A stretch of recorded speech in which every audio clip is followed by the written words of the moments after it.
Hello বন্ধুরা, আমি আরও একটা ইন্টারেস্টিং ট্যুর ব্লগ নিয়ে আপনাদের সামনে উপস্থিত হয়েছি। বন্ধুরা, আজকে আমি কুম্ভ মেলার উপরে, প্রয়াগরাজে যে কুম্ভ মেলা অনুষ্ঠিত হচ্ছে সেই কুম্ভ মেলার উপরে আরেকটি খুবই ইনফরমেটিভ ভিডিও কিন্তু আজকে আপনাদের সামনে আমি তুলে ধরতে চলেছি। আপনারা জানেন প্রয়াগে অনুষ্ঠিত হচ্ছে মহাকুম্ভ মেলা, আর এই কুম্ভ মেলা উপলক্ষে প্রয়াগ সঙ্গমে কিন্তু পুণ্যার্থীরা পুণ্য স্নান সারছেন।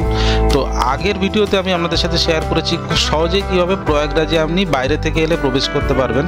তো সেই ভিডিওটি আপনি দেখে নেবেন, তার লিঙ্ক এই ভিডিওর ডেসক্রিপশন বক্সে দেওয়া আছে। তো জেনারেলি প্রয়াগরাজে প্রবেশ করাটাই এখন একটা চ্যালেঞ্জ, তো আমি সেটা দেখিয়েছি। আর আজকে আমি বলবো প্রয়াগরাজ এসে প্রয়াগরাজের হোটেল থেকে কিভাবে আপনি গঙ্গার ঘাট বা যমুনার ঘাটে এসে সেখান থেকে কীভাবে নৌকা সহযোগে আপনি প্রয়াগরাজের যে সঙ্গম সেখানে স্নান করতে পারবেন। তো আমি আগের দিন এসেছিলাম সিভিল লাইন এলাকাতে, আমার যে হোটেল ছিল প্রয়াগরাজের সিভিল লাইন, এই জায়গাটি হোটেল নিলে মোটামুটি ভালোই, কারণ এই জায়গাটা অতটা ভিড় হয় না। তো সিভিল লাইন একটু কস্টলি হবে, আপনি বার্গেনিং করে হোটেল নিলে কমেও আপনি পাবেন। সিভিল লাইন থেকে আপনি একটা টোটো কিংবা অটো নিয়ে পৌঁছে যান গঙ্গা বা যমুনার ঘাটে। আমি সিভিল লাইন থেকে একটা টোটো নিয়ে পৌঁছে গেছিলাম যমুনার বোট ক্লাব, যমুনা ঘাটে, যেটা যমুনার বোট ক্লাব, সরস্বতী ঘাট বোট ক্লাবে। আর আরেকটি জায়গা থেকেও নৌকা ছাড়ছে সঙ্গমে আছে, সেটা গঙ্গার দিকে, সেটা হচ্ছে আরএল ঘাট। তো এই দুটো জায়গা থেকে আপনি বোট পাবেন, এবং যমুনা বোট ক্লাব থেকে যদি আপনি বোট নেন তাহলে 10জন বোট, একটা 10জন করে নিয়ে যাচ্ছে এরকম বোট, সেই বোটে করে আপনি চলে যেতে পারবেন একদম সঙ্গমে, প্রয়াগ সঙ্গমে, যেটা একটু আগেই দেখাচ্ছিলাম, যেখানে কিন্তু পুণ্য স্নান করছেন পুণ্যার্থীরা বা দর্শনার্থীরা। এখানে আপনি বোট সহযোগে যাবেন, সেখানে বোটের থেকেই আপনাকে পুণ্য স্নানের ব্যবস্থা করিয়ে দেবে। এখানে কোস্ট গার্ডরা আছে। আবার এখান থেকে আপনি পুরো মেলাটা দেখতে পাবেন খুব সুন্দরভাবে, এবং পুণ্য স্নান করে আবার কিন্তু যমুনা রিভার ধরে ধরে আপনি সরস্বতী ঘাটে পৌঁছে যেতে পারবেন। সেম আরএল ঘাট থেকেও একই ব্যাপার। আর এখানে এসে আবার কিন্তু সহজেই আপনি আপনার হোটেলে পৌঁছে যেতে পারবেন। তাহলে এক্ষেত্রে কিন্তু আপনাকে কিন্তু খুব ভিড়ের সম্মুখীন হতে হবে না, খুব সহজে এটি আপনি করতে পারবেন।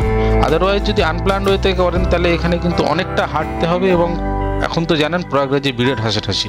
আর আমি এখন হোটেল থেকে চলেছি একটা টোটো নিয়ে, আমি যাচ্ছি সরস্বতী ঘাট বোট ক্লাবের দিকে। টোটোর ভাড়া পড়ছে 50 টাকা পার পার্সন। আমি এখন পৌঁছে গেছি যেটা যমুনার উপরে সরস্বতী ঘাট বোট ক্লাবে। আর দেখতে পাচ্ছেন যমুনা সেতু, আর এই দিকটাই কিন্তু আপনাকে যেতে হবে সঙ্গম, এই দিকটাই সঙ্গম।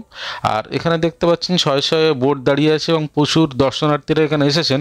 সবাই কিন্তু এখন এইখান থেকে বোট নিয়ে সঙ্গমে যাবে, ওই যেভাবে যে প্ল্যানটা আমি বললাম, এবং সঙ্গমে গিয়ে পুণ্য স্নান করে আবার চলে আসবে। আর এই যে বোট ক্লাব, এখানে কিন্তু প্রচুর ক্যাম্প রয়েছে, প্রচুর টেন্ট রয়েছে। আপনারা চাইলে এইসব জায়গাতেও থাকতে পারেন।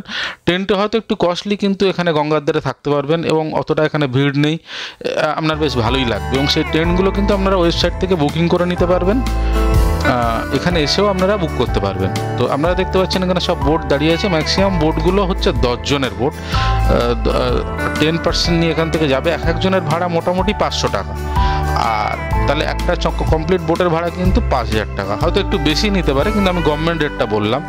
তো আপনি যদি 4 জন বা 5 জন হন, যদি ভাবেন একটা বোট নিয়ে যাব, তাহলে সেক্ষেত্রে আপনাকে কিন্তু পুরো বোটের ভাড়া দিয়ে আপনি যেতে পারেন, সেক্ষেত্রে 5000 টাকায় আপনাকে দিতে হবে। আর দেখতে পাচ্ছেন এই বোটগুলো, যেটা সামনেই দেখতে পাচ্ছেন, এই বোটগুলো 10 জন করে নিয়ে যাচ্ছে। তবে এখানে একটা ব্যাপার আছে, আমি সকালে এখানে চলে এসেছিলাম মোটামুটি 9:30 নাগাদ। আমার ইচ্ছা ছিল এইভাবেই এখান থেকে বোটে যাওয়া, কিন্তু ইচ্ছা থাকলেও সবসময় কিন্তু সেটা হচ্ছে না, কারণ যখনই এখানে ভিআইপি মুভমেন্ট আসছে, মেলাতে কোনো ভিআইপি আসছে, তখন কিন্তু এই বোটগুলো এখান থেকে আর কিন্তু ছাড়ছে না।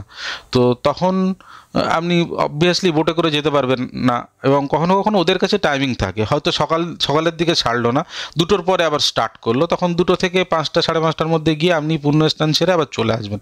তো এটা সব থেকে সেফ, ভিড় এড়িয়ে কিন্তু এই বোটে করে সহজে প্রয়াগ সঙ্গমে চলে গিয়ে পুণ্য স্নান সেরে আবার এখান থেকে এসে হোটেলে পৌঁছে যাওয়া যায়। এই জন্য এটা খুব সহজ। মানে ভিড়ের মধ্যে গেলে কি প্রবলেম হয় সেটা তো আপনারা নিউজে কি অন্যভাবে দেখেছেন, যে ভিড়ের মধ্যে গেলে আপনি ফ্যামিলি নিয়ে যাচ্ছেন, সেক্ষেত্রে আপনার কিন্তু অসুবিধা হতেই পারে। তো এটা সব থেকে সেফ জার্নি বোটে করে। আর এখানে বোটে তো আপনার লাইফ জ্যাকেট থাকি, সেক্ষেত্রে কোনো সমস্যা নেই। তবে ভিআইপি মুভমেন্ট থাকলে বোট নাও চলতে পারে, ব্যাকআপ প্ল্যান কিন্তু আপনাকে একটা রাখতে হবে। এখানে বোট না চললে ম্যাক্সিমাম আপনি 1টা-1.5টা পর্যন্ত ওয়েট করুন, তারপরে দেখছেন যে বোট এখানে চলছে না, তখন আপনি কিন্তু এখান থেকে আবার টোটো নিয়ে চলে যান একটা জায়গা, যেটা চুঙ্গি বলে একটা জায়গা, সে চুঙ্গি চৌমাথার মোড় পর্যন্ত আবার টোটো যাচ্ছে, ভাড়া 30 টাকা 40 টাকা নেবে।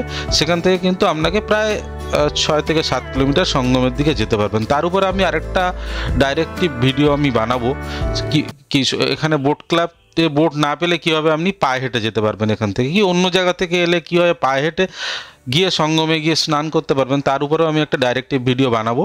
তো আমি আজকের ভিডিওটি বোট ক্লাব বা বোটে করে যাওয়ার গাইডেন্স অনুযায়ী। তো আপনারা দেখতে পাচ্ছেন এই যে কেবল স্টেট ব্রিজ, এই দিকেই কিন্তু আপনাকে যেতে হবে। তো এই বোটগুলো সহযোগে আপনি কিন্তু সহজে এখান থেকে পৌঁছে যেতে পারবেন। এবং যদি আপনার বয়স্ক লোক থাকে তাহলে আপনি অনেকে কিন্তু এখানেও স্নান করে নিচ্ছে, যে একটু ভিড়ের থেকে অ্যাভয়েড করার জন্য এখানেও অনেকে পুণ্য স্নান ছাড়ছেন, কারণ এখানেও সঙ্গম থেকে খুব দূরে নয়। তো আজকে আমি ভিডিওটি এখানে শেষ করব। আজকে আমার ভিডিওটি দেখার জন্য ধন্যবাদ।